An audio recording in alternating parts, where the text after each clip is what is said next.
Hello, Nigeria. There's no better place to be, so don't you ever change that dial. What's up, everybody? It's Kabam Zasukwa, and you're watching Hello, Nigeria. Welcome back to Hello Nigeria. It's time for us to look at what's trending in Nigeria. We have the political, I'm tired of calling it political juggernaut. I need another name to call this man called political aficionado. Ezugo Chukwudi, the man of many talents, man of many colors. He's not just a politician, he's a historian, he's a TV presenter, a radio on-air personality, a comedian. And if you're not aware of the many things that he can do, then you should follow him on Instagram at Ezugo Chukwudi. And very, very famous for directing a couple of very funny, hilarious videos that put smiles on your face. For example, Sister Nkechi. But today, he's not about to make us laugh, although he has a way of doing that when analyzing political stories. It's good to have you. We missed you on Friday, I had to say that. I missed you people too. So there's some stories that I couldn't wait to hear your thoughts on them. But before we go to the formal stories, I know we're going to do this during when we speak to Abuja correspondent, and that is the gaffe that was made by the Inspector General of Police. Very sad. The whole I'll not say world, but that's not exactly true. Nigeria was celebrating yesterday, jubilating that our dear Leah was found, because there was a statement from him to say she was. Not for the other policemen to come out and say, actually, she hasn't been released. Very unfortunate, very unfortunate situation. I am excited that we're talking about Leah because, I mean, it's important that we keep this out there. And, you know, wherever she is, she knows that Nigerians are with her. And we support the fact that she's a brave young girl. And these are the kind of people that we want, you know, in our great country, Nigeria. But it's most unfortunate that people that occupy such positions will just act like they are on another level. I don't understand. He said he was misquoted. According to reports that we have, he said that on Saturday afternoon, he said Leah Sharibu, the Christian girl whom Boko Haram refused to free with her schoolmates earlier in the week, may be released before the end of the day. See, that's the truth is, you know, the official statement emanating from the spokesperson of the Nigeria Police Force, Moshood, he was, you know, he said he never said that, and he was misquoted. But you know how God works. Our God is a good God. There's a video of him stating that, you know, I go around with an helicopter, and if I come, they would think that I want to stay here. And now you're coming to tell us that it's bad weather. See, the truth is, we must admit that we have made mistakes. And apologize. And when you keep making mistakes, you don't deserve to be in that particular position. See, if our president cannot even fire somebody, let us get people to help him do the job now. And that is why we are where we are. When people take their responsibilities with levity and do not do what they are supposed to do. It's most unfortunate, really sad. Very unfortunate. All right, so now let's go to the first story for today. Now, over the weekend, T.Y. Danjuma was trending for certain reasons. The defense chief had come out to say, or the former defense chief had come out to make some very strong statements. And the army has come out, you know, to respond to him. Now, the defense chief described Danjuma's statement as an invitation to anarchy. The army said it was unfortunate that the elder statesman could make such a statement at a time he was struggling to hold the nation together. Now, for those who do not know, the kind of statements he made was that the army is colluding with unscrupulous forces to create instability, to destabilize Nigeria and to break the peace, more like.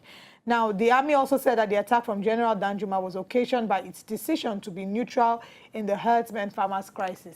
You see, it's unfortunate that we are faced with this situation. And I am going to try as much as I can to discuss this issue on three fronts. Point number one, it is most unfortunate that somebody in the caliber, and I want people to listen attentively, because if they can misquote, in quotes, the Inspector General of Police, who am I not to be misquoted? So I would want people to listen attentively so that at the end of my analysis, you will make an informed choice. Now, it is most unfortunate that somebody in the mold of Lieutenant General T.Y. Danjuma, retired, would make such a statement at that occasion. Now, it was the convocation ceremony of Taraba State University, and as Pro-Chancellor, he was expected to deliver a speech. And, you know, he went all in and explained what he meant. Now, the truth is, when we make such statements at such platforms or fora, it would spur some sort of, you know, radical reaction or angry reaction from people who we're speaking to. We're speaking to young Nigerians who are looking at going into the world and, you know, taking their destiny in their hands. Now, it is most unfortunate that he would make such a statement at that occasion. Then number two, the truth is, as Nigerians, we have all been providing security for ourselves for a very long time. I always insist that every Nigerian is a local government chairman or chairwoman. Yes. Because wherever you reside, you provide your own security. These people that eat bang, bang, bang at the middle of the night, 12 times when it strikes 12 p.m., 12 a.m. Do you think they want to be competing with Don Jazzy or Young John, the wicked producer, and making beats? They're just telling us that they are awake and they are doing their job. We pay vigilantes to protect us. As far back as 10 years ago, go to places like Jos, Kaduna, different parts where people have witnessed such attacks. People have been protecting themselves. So the truth is, the political class, cutting across the political parties, PDP or APC, I'm looking at the major political parties now that control a lot in government, have failed Nigerians woefully. From time since we returned to democratic rule in 1999, what have we seen? An embarrassing situation where people just struggle to amass wealth. When they get this wealth, they rid themselves and keep for their and steal for their children's children, even not to the 14th generation. And you have Nigerians suffering in abject poverty and penury. It is most unfortunate. Now, thirdly, it is the irresponsibility and the failure of government to act that has prompted this. Nnamdi Kanu said the same thing. Some people, Paul Unongo also mentioned this. He said, we are not going to fold our arms and let people kill us. We would rise and defend ourselves. And the whole reason why vigilantes have become very popular is because people have resorted to self-defense. Self-defense. The truth is, if government plays its role and does the needful, we will not be making such statements. So I'm going to end like this. First, making such a statement coming from somebody who is very, very influential and has a lot of people who look up to him is wrong in public. Number two, if the political elite have not failed in their responsibility to the Nigerian people, we will not be faced with this situation. I mean, out of an estimated 400,000 police officers, it is said that over 150,000 provide security for VIPs and political office holders. I think less than 5,000. Let's talk about charity beginning at home. Would you say T.Y. Danjuma and his wife and perhaps his children also have private police protection? That's what I said, the political class. Yes. And I don't want to just focus on... Yeah, that's what what I'm saying that because I need to mention specific... Because if those who live in glass houses should not throw stones. Now, it's even possible that the Lieutenant General retired even has his license to carry a weapon. Yeah. And if you come close to him, with his experience, he will shoot you somewhere you will never be able to recover. So he's even in a position where he's okay now. We know T.Y. Danjuma. If anything happens here today, if the place is hot, I'm very certain that he can leave, his wife can leave, his children can leave, and they'll be okay. Why we that are hungry here, we continue to kill ourselves? This is the time for Nigerians to think. And how do we think? When we are informed and we're educated, we begin to make informed choices that would help us wrestle, because we cannot beg them. They don't want to give you. Wrestle back our country. And one way of doing that is by participating in the process. Not just waiting for February 16th or March 2nd next year to vote in elections, but to begin to ask questions now, hold people responsible, so that they will know that we are not going to allow them take us for granted. All right, very quickly, just as a mere deviation, in furtherance to this story, the army had come out to say that the reason T.Y. Danjuma came out to say this is because they have been neutral and they've decided to be, in fact, I'll quote them. The army said that the attack from General Danjuma was occasioned by its decision to be neutral in the herdsmen-farmers crisis. Brigadier Texas Chukwu, I like his name. But after his name, I don't think I like the way he goes about his job.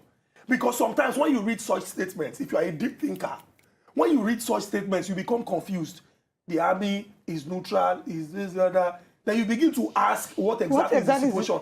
What the army should do is ensure that our territorial integrity and corporate existence is safeguarded. Any criminal element, whether from this part or that part, that would ensure that there is a disruption of peace and destruction of lives and property, you deal decisively with them. So when you come out and begin to explain and say, God, you begin to wonder, and that is as a result of the failure of our security apparatus and apparatchik. And if we have a president who is a retired general and he doesn't know that we need an urgent intervention in Nigeria's security apparatus, then there's a problem. Because even me, I went to command lesson for command. I did not go to command, lesson for command. from my military intelligence, I know that there are certain things that you can do and ensure that you hold people responsible. And that's what a number of people thought when he was being voted as president. One of the reasons why. One of the reasons was that people thought, okay, we have a retired general, and Nigeria was in a state of hocus pocus, as our famous, House of Assembly member would say. And they thought we needed a firm hand to deal with security challenges. Unfortunately, that has not been the case. But let's move away from security to another area of challenge in Nigeria, and that is health. Now, the federal health workers are hinting that they're going on a nationwide strike. Joint Health Sector Union, JOHESU, said over the weekend that its members will embark on nationwide strike from April 18, 2018 in all federal medical institutions if the federal government fails to comply with salary adjustment structure agreement reached in September last year. It's most unfortunate that we have bastardized our institutions. Yes. That now we have state institutions that are competing with all the strikers in the world. They are striking. This is not the first time. Last year, they struck. I don't know if I can use struck, strike, and striking. Last year, they struck. Next year, let us not lie to ourselves. With the same pattern that we adopt, they will strike. In 2 years' time, they will strike. They will always continue to strike. And this is because we have failed those who we are supposed to rise up to. And when I say rise up in the defense of these people, I mean the poor Nigerian, the average Nigerian, who is helpless in the face of this. First, it is a struggle to even live in Nigeria. Now you're faced with such a situation where JOHESU says, and I mean, they can argue and justify their stance because when you enter into an agreement it is expected that you fulfill your own side of the deal. If you do not understand, you try as much as you can to say, okay, let us see how we can resolve these issues. I mean, we live in a country where we know people get medical allowances and people travel outside the shores of this country to get the very best of Medicare. And the people who work in these sectors, you don't want them to take care of themselves. They also have families too.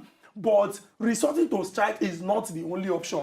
What we must do is adopt measures that will force the hand of government like to what do the kind needful. of measures? Thank you Because very much. unfortunately, it seems like it's only by force. And you know why? Because we keep putting the wrong set of people in government. And we keep managing their excesses. So what kind of measures can we put in place? When we begin to hold these people responsible and accountable, we had this, heated discussion here about people not sending their children to our public schools and thinking that's the only way to solve it. No, not the only way, but one of the ways, the chief ways now, because that was the only option we had available. No, was an option that was it was an option, but it was the chief. It was a strong incentive but for of them all to the do something. But of all the options, it was the chief. Not the chief. And my argument was that we don't have any problem with you. If you want to go to the same place where Queen Elizabeth gets her treatment, it's okay. What we just want you, because you hold that position in trust, do the needful. Now, when we stop people who are irresponsible from holding such positions,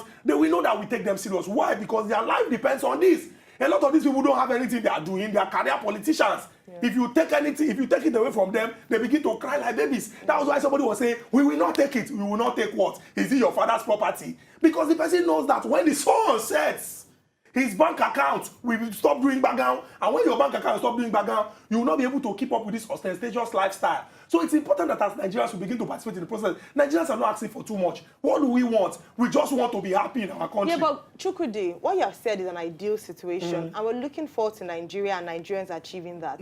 But in the short term, that's a long-term solution. See, the truth in the short term, there are people who are about to commit suicide because they haven't been paid for a number of months. Thank you. They can't wait for the next electoral cycle and galvanize people to That is why I've been insisting that you don't have to wait for February 16th and March the 2nd. We must begin the process now. And when we are beginning the process now is to let people know that we are not just going to wait every 4 years. Then you come to us and say, we made a mistake. Let's just give us this opportunity and we'll serve you better. No. I mean, look at the recall process at Dino Milaye. Even though certain people say it is the hand of Esau and the hand of somebody, whether Esau or Jacob, but there's a hand and there's a voice. But the truth is, if we begin to rattle these people and shake them, then we know that they will no longer take us for granted. Speaking of Dino Milaye, reports had it that he's actually fled out of the country. Is that true? He has come out to say he did not. He's not in the country, He's not in the country, but he has come out to say that he did not flee. that he cannot leave his family behind, he cannot leave his constituents behind, but he is not in the country. Whether he will come back before Wednesday 28th, that the police are set as a deadline, is when we will know whether he has fled or he did not flee. All right. Thank you so much, Chukwudi, for joining us. Thank you. To enjoy more of these our Ogbonge videos when you just watch, press this button to subscribe on top of our YouTube page. You go love am.